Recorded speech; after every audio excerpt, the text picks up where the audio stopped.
بسم اللہ الرحمن الرحیم۔ معزز سامعین و ناظرین، السلام علیکم ورحمۃ اللہ وبرکاتہ۔ میں امید کرتی ہوں کہ آپ سب خیریت سے ہوں گے، خوشحال ہوں گے۔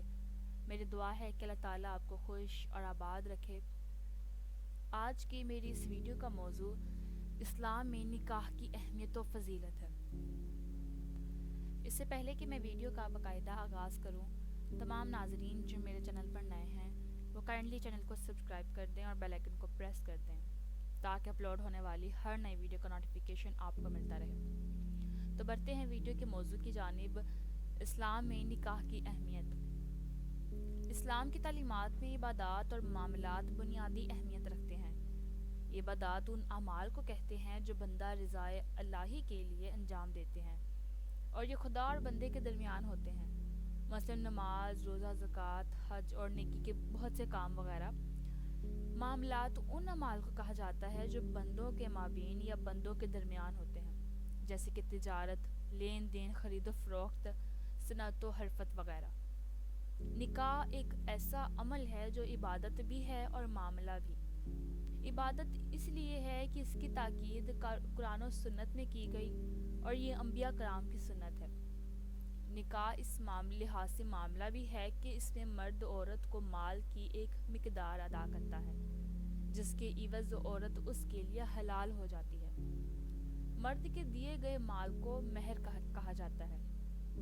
مرد کو مہر دینا اور عورت کا اسے قبول کر کے جائز ازدواجی تعلقات کے لیے اپنے آپ کو پیش کرنے کا اقرار کرنا ایک طرح کا لین دین ہے، اسی لیے نکاح ایک معاملہ بھی کہلاتا ہے۔ نکاح میں 3 چیزیں بنیادی اہمیت رکھتی ہیں۔ ان میں پہلی چیز ایجاب و قبول ہے۔ ایجاب و قبول نکاح کے ارکان ہیں۔ مرد اور عورت جب نکاح کے لیے رضامندی اور اس کی منظوری کا اظہار زبان سے کرتے ہیں تو اسے ایجاب و قبول کہتے ہیں، جسے بعض لوگ حجاب کہتے ہیں۔ حجاب پردے کو کہا جاتا ہے۔ صحیح اصطلاح ایجاب و قبول ہے۔ ایجاب و قبول نکاح کے لیے ضروری ہے۔ ایجاب و قبول کے بغیر نکاح نہیں ہوتا۔ اگر لاکھوں لوگوں کی موجودگی میں ایجاب و قبول کے بنا مرد اور عورت ایک دوسرے کے ساتھ زندگی گزارنے کا تہیہ کر لیں، جیسا کہ وادی کشمیر میں گزشتہ کئی برسوں سے ایک بری رسم چلی آئی ہے، تو نکاح منعقد نہیں ہوتا۔ ایجاب و قبول صیغہ ماضی میں ادا کیے جائیں یا دونوں میں سے ایک ماضی میں اور دوسرا حال میں ہو۔ مستقبل کے صیغے میں ایجاب و قبول ہو تو نکاح منعقد نہ ہوگا۔ ایجاب و قبول کا ایک ہی مجلس میں ہونا لازمی ہے۔ دوسری چیز، نکاح کے لیے گواہوں کا ہونا بہت ضروری ہے۔ نکاح 2 مردوں یا ایک مرد اور 2 عورتوں کی موجودگی میں منعقد ہونا چاہیے۔ گواہوں کا مسلمان ہونا، بالغ ہونا، عاقل ہونا اور آزاد ہونا لازمی ہے۔ غیر مسلم، نابالغ، پاگل اور غلام گواہ نہیں ہو سکتے۔ جائیداد، دکان اور دوسرے دنیاوی معاملات میں عدالت کے روبرو غیر مسلم گواہی دے سکتے ہیں، مگر نکاح اور دوسرے دینی معاملات میں گواہوں کا مسلمان ہونا ضروری ہے۔ نکاح میں تیسری اہم چیز مہر ہے۔ قرآن حکیم میں آیا ہے کہ عورتوں کو ان کے مہر خوش دلی سے ادا کیا کرو۔ اسلام سے پہلے بھی عربوں میں مہر کی رسم موجود تھی۔ وہ لوگ درہم، دینار، مسکال میں مہر باندھتے تھے یا بعض اوقات اونٹ بھی مہر مقرر کرتے تھے۔ رسول اللہ صلی اللہ علیہ وسلم کا پہلا نکاح ام المومنین حضرت خدیجہ الکبریٰ رضی اللہ تعالیٰ عنہا سے ہوا۔ اس وقت رسول اللہ کی عمر 25 برس اور حضرت خدیجہ کی عمر ابن اسحاق کے بقول 28 برس تھی۔ حضرت خدیجہ بڑی مالدار خاتون تھیں۔ ابو طالب نے خطبہ نکاح پڑھا۔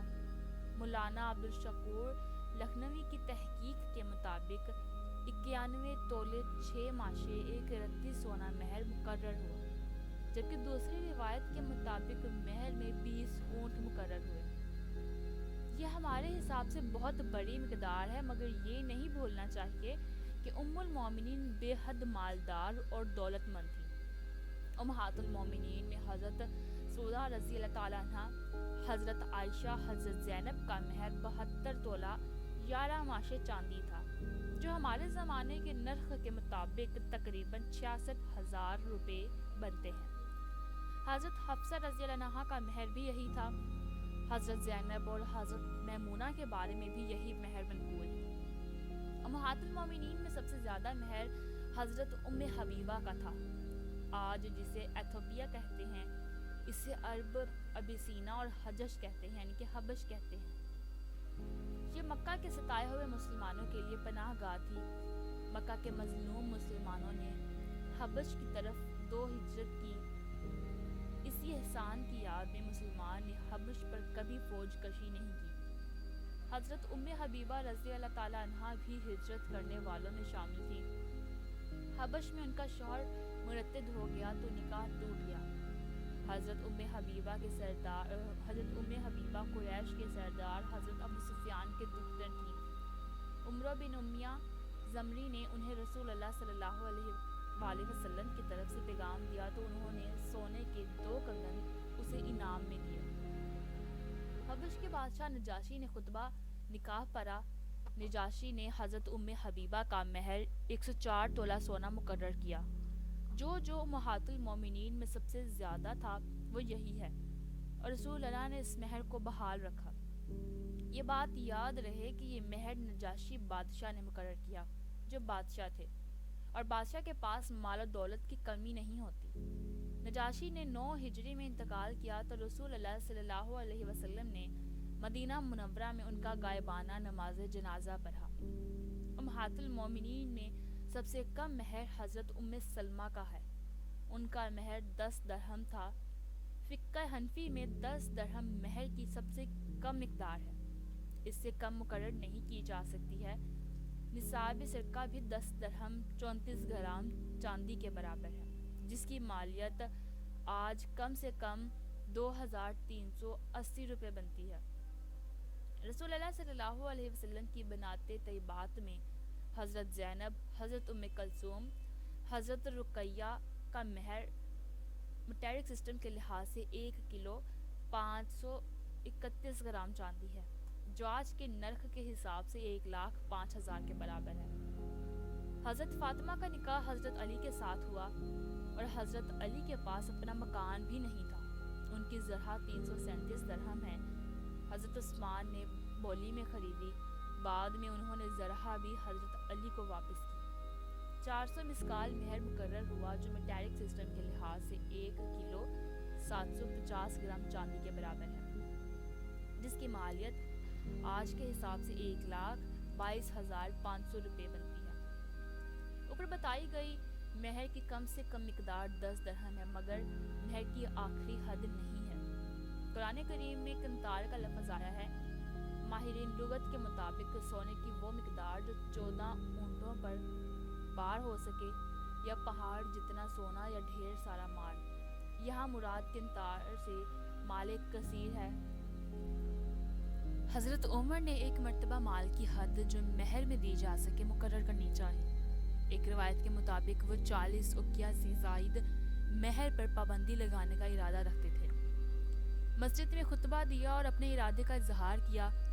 تقریر سن کر ایک عورت کھڑی ہو گئی اور قرآن حکیم کی آیت تلاوت کی، اگر تم نے عورتوں کو قنطار یعنی کہ ڈھیر سارا مال بھی دیا تو اس میں کچھ واپس نہ لو۔ صحابیہ کے کہنے کا مقصد یہ تھا کہ جب اللہ اور اس کے رسول صلی اللہ علیہ وسلم نے اس کی حد مقرر نہیں کی تو آپ کو کہاں سے یہ اختیار ملا؟ اسلام میں اظہار رائے کی آزادی کا تصور کس قدر واضح ہے۔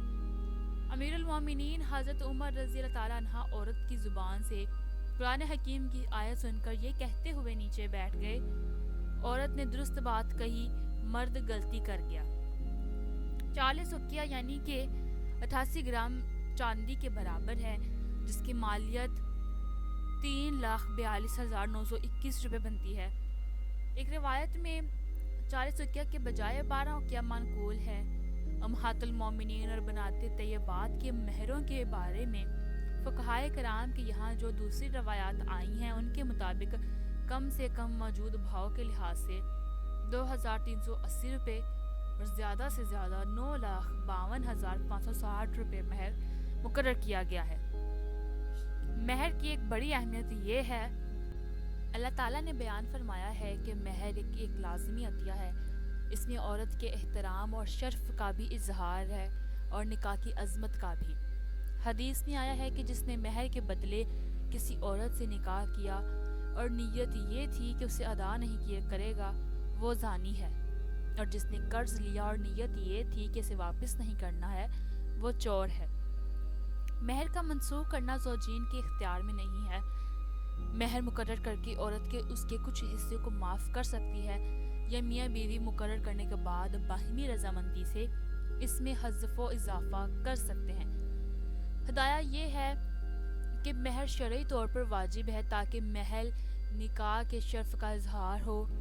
ابن رشد مالکی نے ہدایت المجتہد میں لکھا ہے کہ زوجین کا اس کے استطاعت پر یعنی یہ کہنا کہ نہ مہر لیں گے اور نہ دیں گے راضی ہونا جائز نہیں ہے، کیونکہ مہر عبادت کے مشابہ ہے۔ نکاح کے بارے میں یہ تمام معلومات اس لیے عرض کی گئی تاکہ عوام اس سے آگاہ ہو سکے اور نکاح کی اہمیت اور عظمت واضح ہو جائے، جو انسانی تہذیب و تمدن کی بنیاد ہے۔ اسی سے کنبے، محلے، گاؤں، قصبے، شہر اور ملک بنتے ہیں۔ نکاح ہی سے رشتے وجود میں آتے ہیں، قومیت کے جذبات جنم لیتے ہیں، خونی قرابتیں پیدا ہوتی ہیں، اور خون وہ چیز ہے جو پانی سے گاڑھا ہوتا ہے۔ میں امید کرتی ہوں ناظرین کہ آج کی ویڈیو کا موضوع آپ کو پسند آیا ہوگا۔ اگر ویڈیو اچھی لگی ہو تو لائک، شیئر، کمنٹ ضرور کیجیے گا، اور کائنڈلی چینل کو سبسکرائب کر دیں اور بیل آئیکن کو پریس کر دیں تاکہ اپلوڈ ہونے والی ہر نئی ویڈیو کا نوٹیفیکیشن آپ کو ملتا رہے۔ اپنی دعا میں یاد رکھیں۔ اللہ حافظ۔